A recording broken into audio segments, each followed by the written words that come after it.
Hello, everyone, and welcome to a video case study with Maddy Oden. Hi, Maddy. Hi. And Maddy was a participant in Free Yourself First, and I wanted to make this quick video just to get to know her experience. So, Maddy, could you share a bit about yourself, your profession, where you're from? Okay, where I'm from. I'm originally from New York. Grew up, born and raised in New York, and came out here in 1964. So obviously I'm older than probably most everybody watching the video. Moved around a whole lot, all over California. I have 3 kids, 8 grandkids, and 1 great grandkid. Right now, obviously, retired from 30 years of a city employee in Northern California, and do a lot of volunteer work, run a nonprofit foundation that deals with pregnancy and childbirth, maternal mortality, specifically the disparities in maternal mortality in the African American community. So there, that's Amazing. And so you're not new to activism, I would Oh be fair no, to say. no. Yeah. I've been involved in community organizing and activism since I was 18 in pretty much every far left movement that crossed the country. Mm-hmm. So, Maddy, what inspired you to take Free Yourself First? Well, what inspired me to take it was actually the title, because I honestly believe, I've been working as community organizer and activist to change laws, to change ways of doing things on the larger environment, but I know that it will never ever change until individuals change inside of them in terms of how they see other people and therefore how they react to other people. And so that's why the title really caught me. Plus, I've done a couple of things in terms of orientation and classes and stuff with Village Connect, and have a tremendous respect for Galen. And that's how I got the announcement. Amazing. So what did you experience in the course? Well, what did I experience? I experienced that I experienced things that amazed me because people have much different experiences than I do in life. Number one, because I'm way older. Number two, because I was married to an African American man, and so my entire family is African American. My kids, my grandkids, my great grandkids, my whole family on my ex-husband's side, which is quite frankly the only side that I'm close to. So the people that were in the class, none of them, I believe, have come from that background with that experience, and or lived in the community, which I have since I've been 19. So the issues that they brought up, and how they saw interactions and things, and the fact, for me, it was surprising, which it shouldn't have been, that they were surprised at some of the history that they were never taught, because I personally have been getting it for a very long time and looking into it and researching it and blah, blah, blah.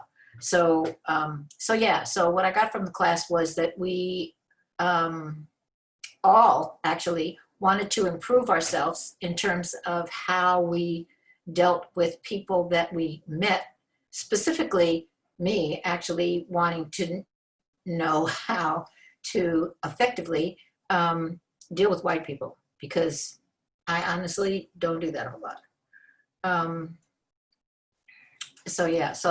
got a lot out of that, because I don't really focus, although I was brought up around white people, because I left that consciously.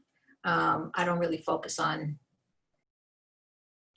things that they see or don't see or whatever, because I'm just kind of involved in fixing things that they don't see. Hmm. I'm curious, going back to the theme of free yourself first. Do you feel like you were freed in some way during the program? I feel like I was loosened up, okay? Because I think that I have a tremendous amount to learn. Malcolm X said, you know, white folks need to talk to white folks. Every time in the past I've tried to do that, which there have been times, you know, not necessarily administration type white folks or government or, you know, ruling class, but just people. It never works out well. Turns into a screaming match and, you know, whatever. So I need to learn how to do that, especially now at this point in time when more people, of course, the Bay Area is not realistic for the rest of the country, but even in the Bay Area, people are more open to learning and seeing what they didn't know about because they see things that they never really clocked in on, like people being murdered in cold blood. Yeah. So what would you say, Maddie, to someone who's considering taking the course and they're on the fence? Oh, that they should take it. Why? Why would they be on the fence? You know, I've been asking this to other people. I didn't ask to you because it seems like you dove right in. But I know a lot of white people have resistance to doing this work because it's uncomfortable, because it's difficult, because we don't want to be in community with other white people, which you Oh, alluded to. okay. So what would Okay. you say to address some of those common concerns that white people might have? Right. And actually, I was just talking to somebody, Wanda, actually, about somebody else, white, who is like that, feels obviously uncomfortable about learning, you know, a lot of stuff, because I think it's uh, a pretty common feeling that if you learn something or you hear something or something resonates with you that's uncomfortable, you just don't want to deal with it because it rocks your perception of how you've always seen yourself in your walk and yourself and other people. And so it just breaks all that down. But in reality, if things are ever going to change, that's exactly what has to be broken down. So, you know, that's what I would say to somebody that was on the fence. You know, if you really, really want to see things change, if you want to be part of that change, which you have to be, which you should be, if you want to teach your kids, if you have any, you know, a different way of interacting on the planet with people that don't look or think or talk or eat or live like you do, you have to change those perceptions. So, and this is a really good class. It's an easy class. I would say it's like Free Yourself 101, you know, to getting started in doing that. Amazing. I like the metaphor of the butterfly. You need to be in the cocoon and be goo. That's the breakdown and the breakthrough that you're speaking to. And Yeah. I have one more question. You said it's 101, but you again, you've done a lot of work. And I'd love to hear a few highlights for you because we're always learning. We're always beginners in this work in a certain way. So what were a few of the breakthroughs or highlights that you experienced? We'll close with that.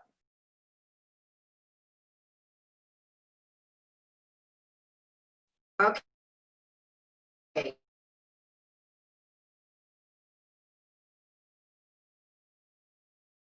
One of the highlights was the assignment that we were given to talk to other white folks and ask them specific questions to start the conversation around race.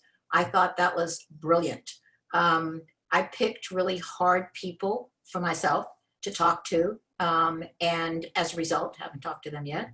But I'm going to start doing that, especially with the one that is the hardest. And in terms of breakthroughs, that's also related to that because, like I said, I'm not really good at, you know, kind of creeping into things and dancing around things. I'm more like, okay, you know, we got to talk about, you know, white privilege. It doesn't work very well. And so one of the highlights for me was beginning to learn how to repackage my conversation so that somebody would be more perceptive to it. And I tend, I don't know whether it's just me or being from New York, but I tend to make people feel like I'm attacking them. So, you know, I need to learn how not to do that specifically in this area. Other areas too, but definitely in this one. Great.